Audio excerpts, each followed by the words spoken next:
Welcome back to the Double Leg. I'm one half of the show, Hey Picks. The other half of the show, the Parlay. Joining me in to recap some UFC Vegas 85. Let's get it.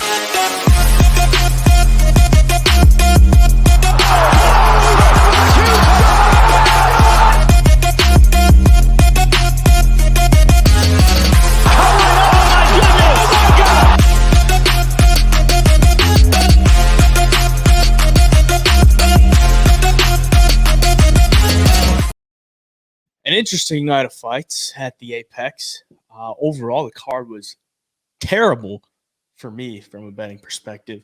The worst betting card in UFC history for me. I was down just over 12 units, which was it was a brutal night. I mean, you just couldn't catch any breaks. Some decisions that I thought should have went my way didn't. Some fights that were just like, what is going on here? Nothing makes sense. And then, just some disappointments across the board, but it's part of the game. But either way, we had fights. So that's always better than nothing. If you're being optimistic about it, we had a card last night. So, I mean, we didn't have a week off, but it was a rough card for me. How'd it go for you? Terrible, dude. And, I kind of in the same boat as you. I had some fights that, I don't know, I felt like I had the right read on and just couldn't get anything going. I was on Kitsriev here. I think he was going to come out and put it on Murdov. That fight gets scrapped to a no contest after the eye poke. And then, Dober gives the fight away after he was going to, if he kept it on the feet, he was going to win that thing, 29-28 for sure. And, other fighters just didn't perform. It was a typical Apex card for me. Just frustrating, man. I was down. I recalculated. I thought I was only down around 6 units, but I was actually down closer to 9 because a 3-unit parlay that all Randy Brown had to do was make it to the second round. Would have cashed. But yeah, man, just a card you want to forget about, throw out the window and start game planning for next week. I guess that's all you can do. Yeah, I mean, that's just part of the game. Yeah. I mean, you got over 40 UFC cards in a year. In the long term, one card's not going to make or break you. So we'll move on. We got 10 more cards right in a row. So a lot of opportunities to make that up. So we're going to go through, recap the card, obviously cover the main event, co-main event, anything of big news on the main card. And then we'll touch on the prelims as well and give you our thoughts. We'll start with the main event. Nasruddin Imavov getting the dub by decision, majority decision, to Roman Dolidze. A lot of weird stuff happened in this fight. I mean, Imavov nearly finishes him in the first. Maybe could have been stopped. A lot of unanswered shots. If you look at the statistics, Imavov outlanded him 51-8 in the first round. I would probably say that's a 10-8. And then fight keeps going on. Looks like both guys are kind of gassed, or at least getting tired. Dolidze looking to clinch at every opportunity, just not even trying to engage in any type of striking. The striking looked just awful from Dolidze. Just looking to clinch, not getting any takedowns. Didn't land a single takedown. I mean, he only attempted 4, and it really just looked like a Raquel Pennington fight. Like, throw him up against the cage and hold him there. Look for something of opportunity, and Imavov wasn't giving him anything. We get to round 4. Dolidze going for the takedown once again. Imavov's got him in a bad spot. Dolidze throws the hand down, which means you can't kick him in the face. Imavov says, don't care. I'm going to kick you in the face. And he did. And Herbian takes a point. It was definitely intentional. Definitely could have been a DQ win for Roman Dolidze, which would have been just the worst outcome because he didn't deserve to win that fight whatsoever. Definitely intentional. Definitely against the rules.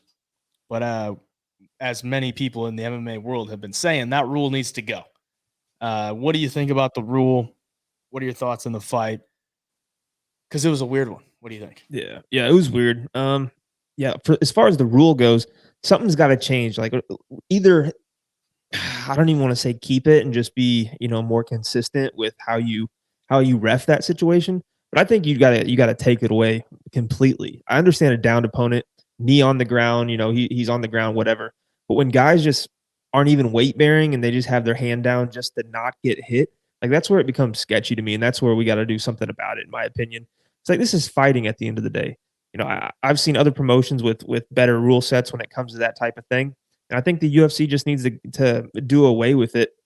They keep talking about the commissions are going to vote on whether or not to change the rule and all that, and I really hope they do, because we saw it the week prior too, or the card prior, with Brendan Allen, or not Brendan Allen, sorry, Arnold Allen had Mavzar in a bad position where his hand was on the ground, landed like 3 or 4 knees to the temple, which looked like they kind of stunned Evloev there for a minute.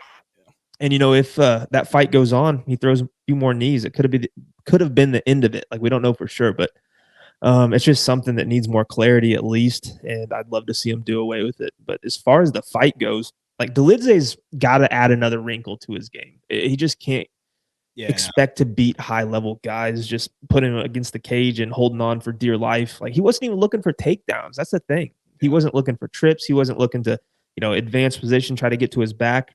He wasn't doing any of that. And I don't know if it's just the fact that he was getting so pieced up on the feet that he thought his best chance was just try to control him and land a few knees or whatever. But at this level, he's gonna get worked by guys. For Imavov, though, he looks great on the feet. You don't see that fast of striking at 205 very often. Like, he is very, very fast. Or 185, excuse me. But he's so fast, dude. And so a few of the shots he landed on Dolidze probably put most people out. Dolidze is tough as shit. Props to him for hanging in there. But what kind of made me laugh and what gave the fight some life was his altercation with Chris Curtis during the timeout after the kick. And I was thinking after, dude, the UFC should capitalize on this. Imavov versus the Coach Nixick fighters, like Sean Strickland, Chris Curtis, Dolidze. Obviously there's bad blood there with him and Chris Curtis. You could do that fight again. That one ended in no contest. You could do the Sean Strickland fight. Sean just coming off of a lost the title. Imavov surging up the rankings. You could run that one back. Like, there's so much bad blood there. I think you just kind of put those fighters in a little circle and fight with Imavov until he keeps winning and gets a title shot or not. But as far as what Dolidze does next, I don't even know. I know you make a breakdown every week on who you think each fighter should fight next. So who'd you have him fighting next? Yeah, for Dolidze, I think just based on how badly he looked against Imavov, who was ranked like number 11, you got to give him like some type of considerable drop in like a ranked opponent. And based on what I looked at, Anthony Hernandez, I think, sits at like 13 or 14 in the middleweight rankings. He's fighting Kopylov in a couple of weeks, the 298 card. Yeah. So I thought you'd give him the winner of that. Whoever wins that, Anthony Hernandez or Roman Kopylov. You give Dolidze the winner, because both guys are pretty dang good and good prospects, good contenders. And Dolidze just showed like the skill level on the feet is just not there. Yeah. And ultimately, he's 35, 36, somewhere around there, a little bit older. It's like, you're probably out with Dolidze at this point. He's not really going to make any run at the title anytime soon. Yeah. Give him one of those guys lower, or I guess, near 14, 15 in the rankings. I think that's a good matchup for him. And then for Imavov, I matched Imavov up with the loser of Paulo Costa, Robert Whittaker, because they're fighting at 298 as well. So the timelines match up. And I think it was between that or the loser of Vettori and Allen, but that's not happening till like April or May. So it's a little bit deeper. That's probably more realistic. But for Imavov, I think the loser between Costa and Whittaker makes sense, because whoever wins that is there for title contention, and whoever loses that, Imavov's a good fight, because he's going to be ranked within the top 10. He's probably going to be number 8 or 7, somewhere around there. And it makes sense. He doesn't have like the biggest name, which kind of makes me lean more toward the loser of Vettori Allen.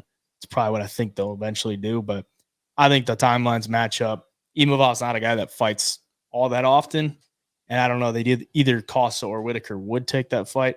But that's what I matched him up with. And for Imavov, for him to fight Chris Curtis at this point would make no sense. Oh, yeah. Even though, like, They had the fight. It was a no contest. They got the beef now. It doesn't make any sense for Strickland to take that fight. I don't think he would take that fight. I mean, maybe. He'll take any fight, really. But I don't think with how one-sided that fight was between Strickland and Imavov, I don't think the rematch really makes sense for that either. And Imavov's still a young guy that I think they want to continue to build, being from France. They got the Cyril Gans of the world, the Benoit Saint-Denis, trying to build that. So if they match him up with a guy like Costa or Whitaker next, it'd be a big fight for the country of France and to help build his name a little bit. That makes the most sense for me. But let's go back to the rule, because that one is like, we harp on it all the time, or at least I do. And it needs to go like now. Like, I don't understand when they're voting for this or what the plan of action is, but this is happening so consistently that like something needs to be done now. And the problem with the rule is there's so much gray area with it. Like, if a guy has his hand on the ground, is it weight bearing or not? Like in Las Vegas, I think it has to be weight bearing. If you look at what Dolidze did, it's not weight bearing. He's just putting his fingertips on the ground. So in the end, like, I guess it should have been a legal shot because it wasn't really weight bearing, but it was so obvious that like Herb Dean, this is the problem that you put the referees in. It's like, if it's that obvious, they're always going to stop it. And if it's that blatant or that, if it causes a lot of damage, they're always going to take a point, no matter if it's weight bearing or not. So you just need to get rid of it. Like, it does no good for the MMA game. And ultimately, Dolidze is willingly choosing to not protect himself by putting his hand down. Because if he keeps his hand up, he can block that kick with his forearm or his hand, but he's choosing not to. He's literally just putting his hand down so he's protected by a rule. And that's the problem with the rules. It's getting abused by these fighters. And I don't blame them because they know the rule and they're in a bad spot. So they're like, shit, I got to put my hand down. Otherwise, I'm going to get kicked in the face. And if they just put their hand down, they're not. Or they're going to get the other fighter's going to get a point deducted, or they're going to get a DQ win. Props to Dolidze for not taking the DQ win. Probably a smart play would have been to do that, to say he couldn't go any longer and get the DQ win, but he didn't. He's a tough dude, and it just happens so often. Like, at least in this case, for Imavov, he was winning the fight, and it wasn't a point where we saw with like Arnold Allen and Evloev, where Allen's losing the fight, and he could take over with his momentum, trying to land those knees and maybe take over the fight, maybe get a finish. So it's just, there's so much bad stuff that can come from this. Like, it's just a negative to the sport overall. I don't understand why more is not being done with this. I know the California Athletic Commission is going to vote on it, but like, that's a whole nother problem where all these commissions in different states have different rules. What are the fighters supposed to do if they're in California or if they're in Nevada, right? If they're in Florida, they're all different rules. There just needs to be one unified throughout the world, because the UFC travels everywhere. So it's just so many problems within the sport that it needs to be cleaned up. And ultimately, you're doing a disservice to the fighters and the fans, because the fighters don't know exactly what's going on, and the fans don't want to see a dude reaching down to the ground to protect himself. They want to see real fights. And in a real fight, if you put your hand down to the ground, you're not really protected. Like, this is the ultimate fighting championship. I know it's MMA, but like, it's still a fight. And if you're in a real fight, you don't put your hand down and all of a sudden you're safe. It just doesn't make any sense. Yeah. So No, I agree with you 100%. And the only thing at this point that this rule is doing is bailing out fighters who get themselves in a bad situation. I mean, look at Dolidze, had his back taken, puts his hand on the ground, and gets kicked. He's not even protecting himself, like you said. And it's literally bailing the guys out for, being in a situation that is going to cause them a threat to be finished in the fight. And like you said, it's fighting. If that's what they do, and that's their way of protecting themselves. Like, I don't know. Something's got to be done out of it. And I think we'd see a lot more finishes. Like, I think that fight's finished last night if there's no rule in place like that. And like I said, the card before that, Arnold Allen had a legitimate shot to finish Mobzar if that fight gets continued there too. So, yeah, pretty crazy. Sucks. And if anyone's on here thinking I'm venting because I had an Imavov KO ticket, I got that in the comments. I didn't have him by KO. I had him by decision. That actually helped me. All right. I'm actually advocating for my bet to lose. Okay. Yeah. And that's just because I am a real fight fan. Yeah. And I just think what's right needs to be right and what's wrong is wrong. So there's that. Unless you got anything on the main event, we can go on to the co-main. Yep. Let's do it. Moicano, Dober. I thought this fight could have been real exciting if Moicano didn't take him to the ground. But I don't blame him. I mean, you don't want to stand with Drew Dober, and Moicano definitely does not, because his strength is on the ground, and he showed it last night. I mean, as much as I want to harp on the guy because the fight was getting bloody and it was getting real exciting, Dober was landing some good shots. Moicano did land some good shots on the feet, but he was eating some. Mm-hmm. The smart thing to do is to take him to the ground, lay on him, win those rounds, and he did it. I can't blame him for that. Gets on the mic, and that's ultimately where he shined, because Moicano on the mic is must-see TV. But what'd you think of the fight overall, and what'd you think of Moicano's post-fight speech? Yeah. So I was on Dober here, and I really liked my chances going into that third round. I thought Dober had a lot more energy. He's obviously winning the exchanges as far as damage goes and stuff on the feet. Then he makes that one mistake, and I knew it was over right there. Like, it's not like Dober was gassed out completely, but he was tired enough where you're not going to get up from under Moicano. And if you do try to get up, you're going to put yourself in danger of getting that neck snatched. Mm-hmm. So that was frustrating to see. What's interesting though, like, both guys landed 23 significant strikes. And I feel like all 23 were hurting Moicano, or not hurting him to a point where he's going to get finished, but he didn't like them enough to where he thought he had to grapple here, or he was going to get in danger of being put out. And so I feel like I was on the right side. I just got a mistake from a fighter here. As far as Moicano goes, he's a good character. He talks, though, as if he is like this guy that finishes every fight in under a minute. You know what I mean?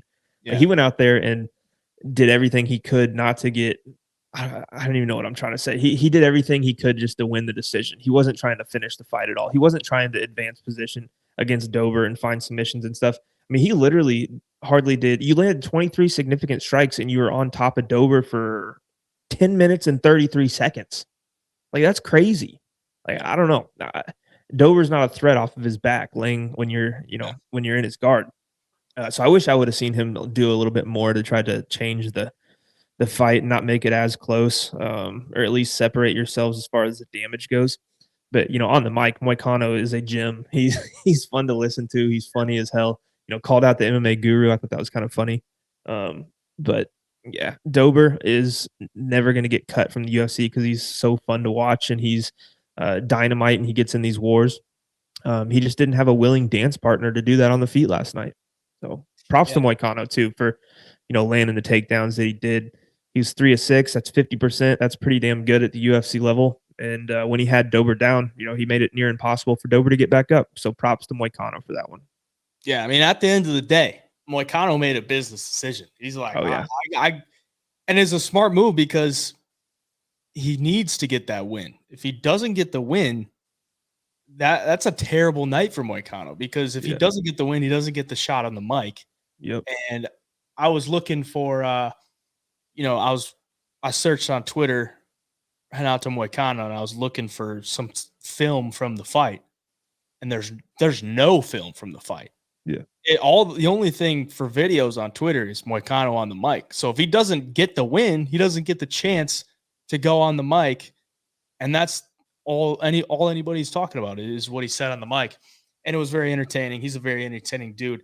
And I mean, it's not like this is a common thing. I think Moicano in general is more of a finisher. I mean, he's got last 5 wins were all by finish. So, yeah, one win by decision. It's not like he's some boring fighter. He's definitely very exciting to watch. And it was Right. a smart thing to do as far as get on top of him, just win the fight. And Dober was doing everything he could to get up. I mean, pushing on the hips, trying to elevate him, but Moicano very good on top, just flowed with it, and ultimately gets the win. Yeah. It does come down to that one bad decision to try to throw him and do what he did in the second round. And sometimes that's all it takes. One mistake and you lose the fight. Yeah. But it was a entertaining fight overall. Here's the problem with betting on Dober too. After I realized after last night is that he's not fighting for anything anymore. He's not fighting for championship runs or anything like that. He's literally fighting for a paycheck and for a fun fight, and that's it. So he is going to make mistakes in fights. You know, you could see him after the fight. He wasn't pissed he lost or anything. He was laughing with Moicano. Like, he's just not fighting for anything anymore. And I think that has to be taken into consideration when putting your money on him here going forward. That is true. We can move on to Randy Brown versus Muslim Salikov. Randy Brown, first round KO. Really nice. Gets a performance bonus. What you got on that? Yeah, he did. He looked really good defensively too. Like, he made it very hard for Salikov to close the gap and really do what he wanted to, land any of his kicks, anything like that. And the power. I mean, Randy Brown's not a guy who is going out here and knocking out everybody or anything. He's very long and he's a good striker. He fights well off his jab, but man, to get that knockout, it might be the fire he needs to start coming out here and really throwing down with some of these guys. And he's like sneakily 6-1 in his last 7 fights, with his only loss being to Jack Della. And if he would have beat Jack Della Maddalena, people would be talking about him a lot and be catapulting him up towards the top of the division. So, but it was good to see him get a win here. I needed him to get to the second round to cash a big parlay. He didn't do it. So that was a bummer, because I feel like that fight 9 times out of 10 at least gets to the middle of the second round. Both guys are, good calculated strikers to where they're going to take their time and really digest some information off their opponent, but didn't happen last night. That right hand was beautiful. Yeah, I don't got much on that one. Randy Brown, always been solid, and he's on a good run. Hopefully he gets a ranked opponent next. Yeah. Because he's been picking up a lot of wins against guys that are like just outside the rankings or a little bit older. So hope to see him against a solid opponent next time. Not that Muslim's not, but he's a little bit older. And Brown was a minus 275 favorite. So Right. should definitely get the win. And he got it in spectacular fashion. We'll move on. Natalia Silva, Viviane Araujo. Good win for Natalia Silva. I mean, she did exactly what she wanted to do against Araujo. I mean, outstruck her on the feet, looked really good doing so, and the striking looks very good. I hope she gets a pretty high-ranked opponent next. And I ultimately matched her up with the loser between Manon Fiorot and Erin Blanchfield. Because I think either of those fights, I mean, whoever wins that probably gets a title shot in the future. Whoever loses that, I think Natalia Silva has proven herself to be at that level. And I think that's probably a solid matchup. What do you think? Yeah, I mean, Viviane is not a easy opponent by any means. Like, she's tough as nails. She's as good as they come. In all aspects of fighting. Like, she even landed some good shots on Natalia Silva too. Like, during the fight, it's like she wasn't a slouch by any means. And Silva, despite not having a willing dance partner, just created opportunities for herself on the feet. She made it hard for Viviane to track her down to even get to the clinch. Her striking's beautiful. I was telling you this before the show. Silva's got some of the prettiest boxing, not even boxing, just striking in general, in all of the UFC, men or women's right now. Like, she's so fluid with it. She's fast and very accurate. So a lot of fun to watch. It's kind of like the Dober fight. Like, she just didn't have a willing dance partner most of the fight. Or else I think it was going to be fireworks and she was going to find the chances to put her out. Like, in the first round, she had her rocked at the end and, just didn't have any time left. But yeah, she's a very fun fighter. I'm excited to see what she does next. Yeah, I think Vivi looking to get the takedowns, looking to clinch because she knew she was outmatched on the feet. And Silva's just so hard to hit. She moves so much, feints so much. It's just really hard to time her. And when she does throw, she's in and out. So tough fight for Araujo and a good win for Natalia Silva. Hizriev Muradov, the no contest eye poke off the bat. We don't really got to talk about that one other than I had a my biggest play on the card was Israel, and that was just the icing on the cake because I was down bad, and I'm like, all right, at least I got my biggest bet of the night coming up. Yeah. Eye poke, no contest, just get refunded. I don't even get a chance. So, what do you got on that, if anything? Typical Apex card. I mean, it happens every card. It seems like we see something stupid or just ridiculous like that that either stops the fight or bad decision. I don't know. There's always one instance like this on these fight night cards, and it was disappointing because I think regardless of who was going to win that fight, it was going to be a lot of fun. It was going to Yeah, be I a was fun looking fight forward to and it. very like high level grappling, striking, power. I mean, you're going to see it all. So it sucks. We kind of got robbed of that, but the eye poke was pretty bad. Like his eye was swollen shut after that. So can't really fault Muradov. I think Kitriev was really going to put the pressure on him. You could tell by how he came out, and it was going to get pretty dicey there for Muradov, in my opinion. We'll move on. Charles Radke, round 1 knockout against Gilbert Urbina. Chuck Buffalo. One. I mean, it was a really pretty knockout. Pretty surprised that he didn't get a performance bonus because I thought that was a shoe-in. I mean, knocked him down with the left hook. I know. Yeah. And then followed it up with another left hook over to the side of the head, put him out. Urbina didn't stand a chance. I mean, it was a good underdog cash for you. What do you got? Yeah, dude. I on the preview show last Monday when we were talking, I mentioned that Radke in his debut, nobody was really impressed with him, but nobody really understood that the dude flew all the way to Australia to fight Blood Diamond, who basically a home field advantage fight for him, and he just had a good fight IQ. Like he did everything he needed to just get the win in his debut. And I thought he'd come in here, and he's got the power in his hands. We talked about the left hook. That's ultimately what won him the fight. And Urbina is a good fighter, but we talked about it again on the show too, that he's coming off a win over Orion Cosey, and I think people are putting way too much stock into that win. I mean, he's lost to Brian Battle, which is a great fighter, beats Orion Cosey, who was cut right after, and comes out here against Radke. I figured it was a 50-50 fight. If you're going to give me plus 175 on him, I had to take him. He looked good though, dude. Like he's a guy that's known for his power, but really likes to grapple guys. Dude, there was none of that. He wanted to stand and trade and outlanded him by a mile too, which kind of surprised me. I thought Urbina would be maybe the more busy fighter, but Radke just had him on the back foot, outlanded him 30-16, 2 knockdowns, just a flawless performance. And I think he's doing everything right. He's got Bilal in his corner who, is about to fight for a title. He's got high level guys, and the rumor on the street was that he's whooping, I forget who it was, somebody who's been a champ or fought for the belt or something in sparring. He's been whooping guys like that. So yeah, I thought he was very disrespected on the odds. And coming into the fight, I was a little nervous, but when it started, dude, he looked like he was in full control at all times. Yeah, I mean, worked beyond the jab and then got close, landed a left hook. Really nice performance. Yeah. We can skim through these prelims. We could touch on Molly McCann, round 1 arm bar. I mean, she looked pretty good for 115. Mm-hmm. I'm not gonna lie. I mean, you could definitely tell based on like the physique. She's been putting in the work. Like she was the meatball, and now she looks like a 115er. She looks really solid as far as her frame goes. Like sometimes you see these girls that move down and you don't really notice it much. Like Amanda Hebos is one of them. Bounces between 125 and 115. There's like can't really tell the difference too much between that, but like that was a massive difference. Just the way that she looked focused and got some takedowns, got on top into mount, gets the armbar with 1 second left, and it was in. It was definitely in, and I think Belbita might have dislocated it or something, and it just a clear tap, or she should have tapped because it was gonna get broken. What do you think?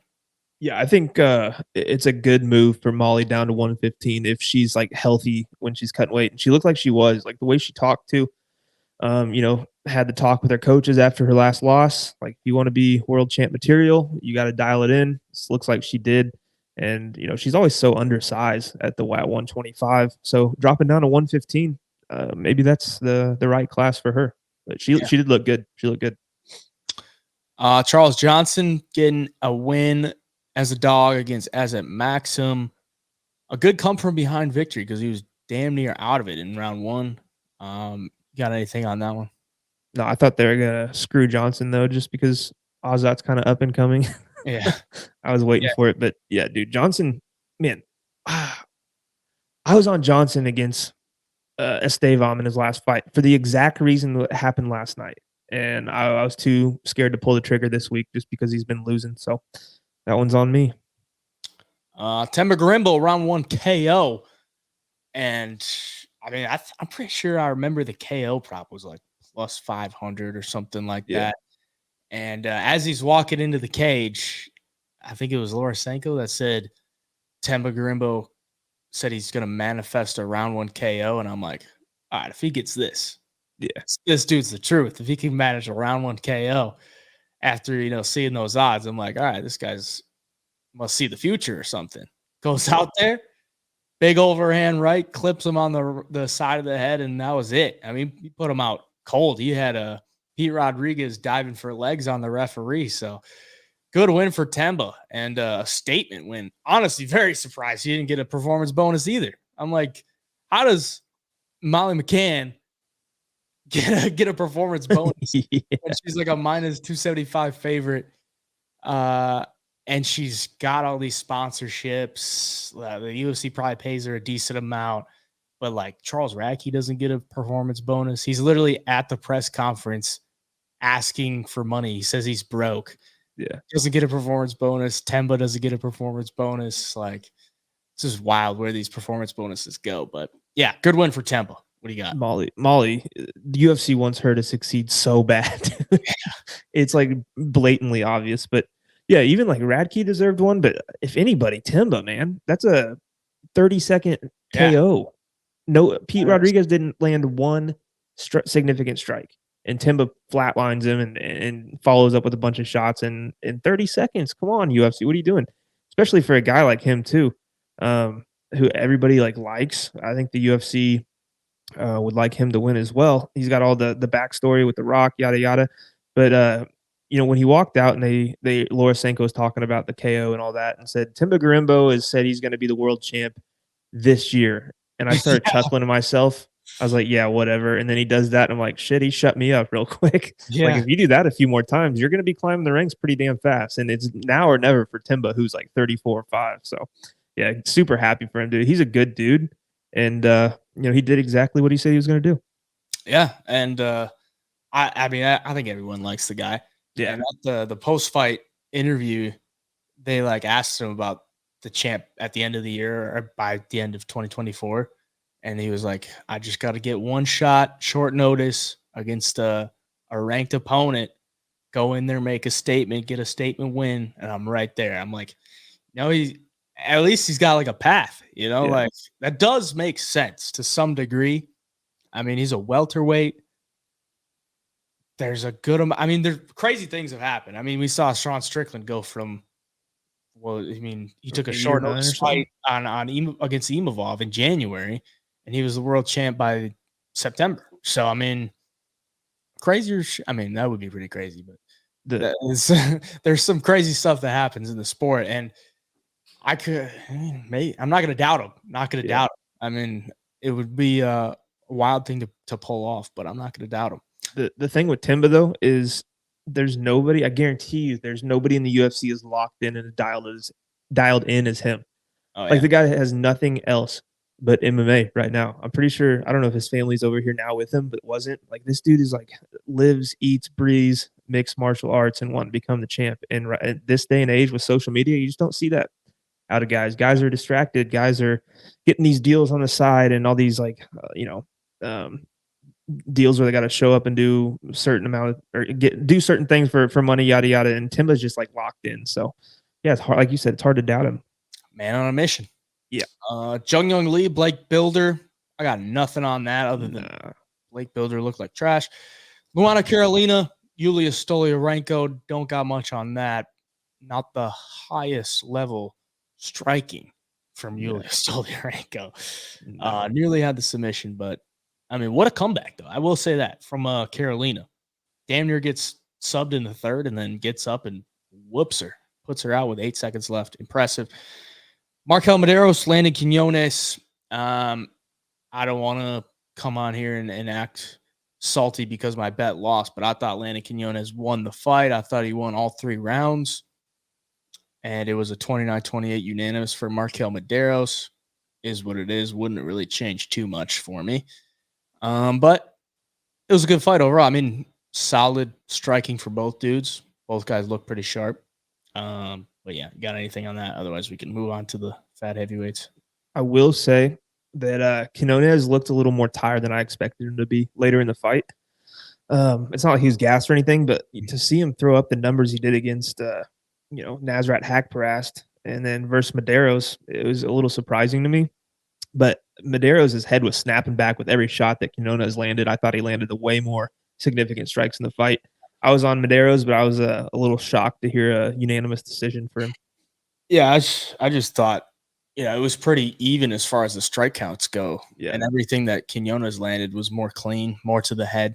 Yep. And I thought they'd give him the decision based on that, but I was wrong. Jamal Pogues, Thomas the Train, Thomas Jefferson. I mean, just two fat middleweights in there. Yeah. And just a terrible look for the UFC heavyweight division. That's the Train. That's such an unfitting name for him right now. Just a terrible look for the UFC heavyweight division. I mean, everyone hated watching that fight because it was two dudes who have very little to offer. Two big dudes, just so slow. I was literally watching it with my girlfriend. One of the few times that I watched it at my house, not at the studio. She watched that first fight, and then we go to Medeiros and Quinones, and she goes, "These guys look so much faster than the other ones." I'm like, those guys are fat as shit and very low level. So, I mean, if you could literally take fucking Markel Medeiros and Quinones, put 80 pounds on them, and they're Jamal Pogues and Thomas Peterson with 20% of the skill. Like, dude, it's rough. It's rough. But yeah, that's the shade we're gonna throw to end the show. That's the UFC Vegas 85 recap. Hopefully you enjoyed. Drop a comment if you got any beef with us or if you agree with us.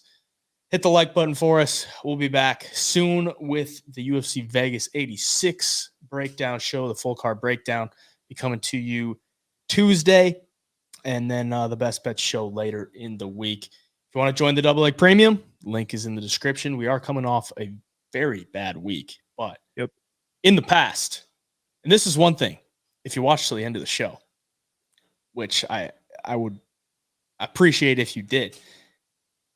Every time I get a haircut, I have an absolutely insane week with the UFC bets. And I'm like, do I need to get a haircut every week or what? Every week. Like, come on. It's going to run me fucking $75 to get a haircut every week, but I might have to do it just to hit these bets. So yeah, that's the recap. Appreciate y'all for watching. Coming to you soon with the breakdown. You can follow us on the Instagram at the Double Leg. Stay up to date with everything at HeyJaiPicks on the medias for me. Where can they find you? All social medias at the Parlay MMA. Appreciate y'all. Till next time, the Double Leg signing out.